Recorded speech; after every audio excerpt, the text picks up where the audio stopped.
Pag nanliligaw yan, napakadali. Hindi mo talaga makikita. Pero pag alam mo kayo magkasama napakasawa mo na po siya, makikita mo lahat lalabas unti-unti. Lumalabas po kung ano ang tunay niyang pag-uugali. Kahit pa sa magkaibigan, sa tunay na magkaibigan, mga sa best friend, makikilala mo siya pag matagal mo na siya kasama. Ang isang tao, makikilala mo siya ng totoo. Makikita mo tunay ang pag-uugali pag masagal na po kayo magkasama. Ito ba? Okay, ngayon po, pag-aaralan natin ang tunay na attitude, karakter o pag-uugali ng ating Panginoong Jesus nung siya ay nasa lupa. Handa na ba kayo? Amen. So, dito tayo sa verse natin. The character of our Lord Jesus Christ. Number 1, Jesus is compassionate. Mahabagin. Sabi po sa verse na po, nakalagay po dyan, no? Tinawag ni Jesus, Matthew 15, verse 32a, tinawag ni Jesus ang kanyang mga alagad at sinabi sa kanila, nahahabag ako sa mga tao ito. Noong nagkatawang tao po ang ating Panginoon Jesus, pag binasa mo po ang Bible, yan po sa verse natin, siya po ay compassionate, very compassionate po. Kumbaga, makikita mo po ang pagiging mahabagin niya. Siya po ay naawa agad. Mahabagin po siya. Meron siyang pusong mahabagin. Pansinin niyo po mga kapatid, lumabas sa bibig ng ating Panginoong Jesus na nahahabag siya sa mga tao.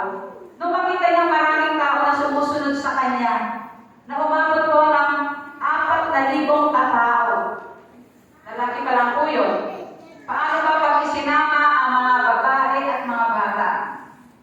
Pwede pong dumoble, di po ba? Pag isinama. Pero ang pag-uusapan natin, mahigit 4,000 katao. Hindi po sila umuwi. Kaya nahabag ang Panginoong Jesus dahil wala na silang makakain. Nararamdaman ng Panginoon ang pangangailangan ng mga tao. Kaya nahabag siya kasi hindi siya iniiwan ng mga tao. Nakikinig sila, sumusunod sila sa Kanya.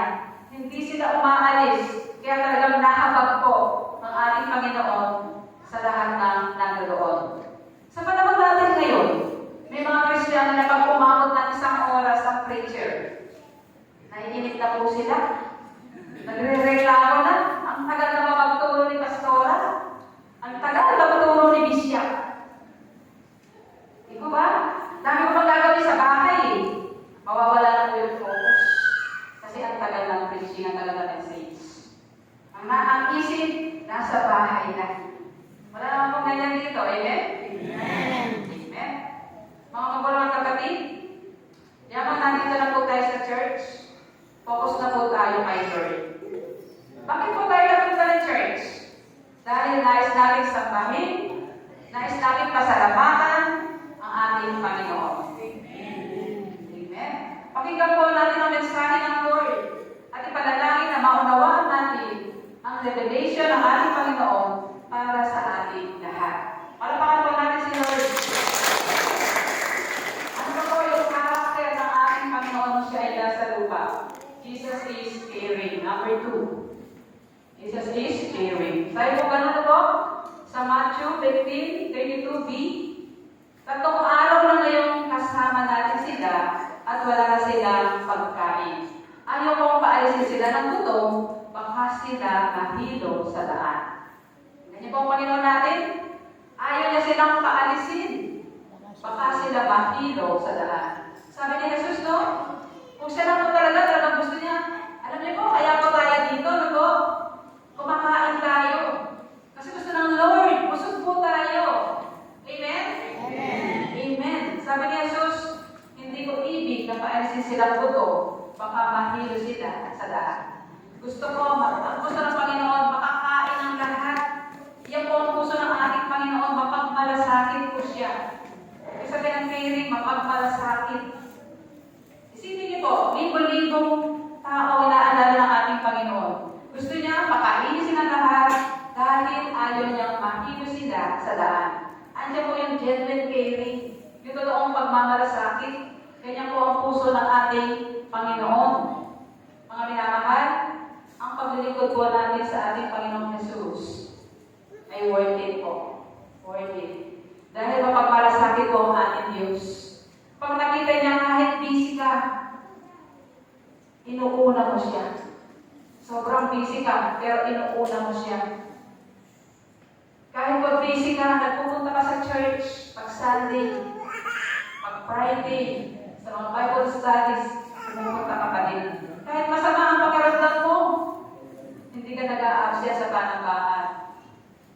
Mga kapatid, mabuti po ang Panginoon. Mabuti po ang ating Diyos. Pag nakita niya ang ginagawa mo sa Kanya, mga magulang at kapatid, ang Diyos po natin mapagmalasakit. Hindi siya nagpapatalo. Pagpapalain ka po niya. Amen? Amen. Palakpakan po natin si Lord. Minsan po, parang nakapagod na tayo. Minsan parang may kulang. Parang nakakaramdam tayo ng kalungkutan. Nararamdaman niyo po ba yun? May time ba na nararamdaman niyo parang nalulungkot kayo? Pero sa kabila ng lahat, kahit may ibang pakiramdam kayo, patuloy pa rin kayong naglilingkod.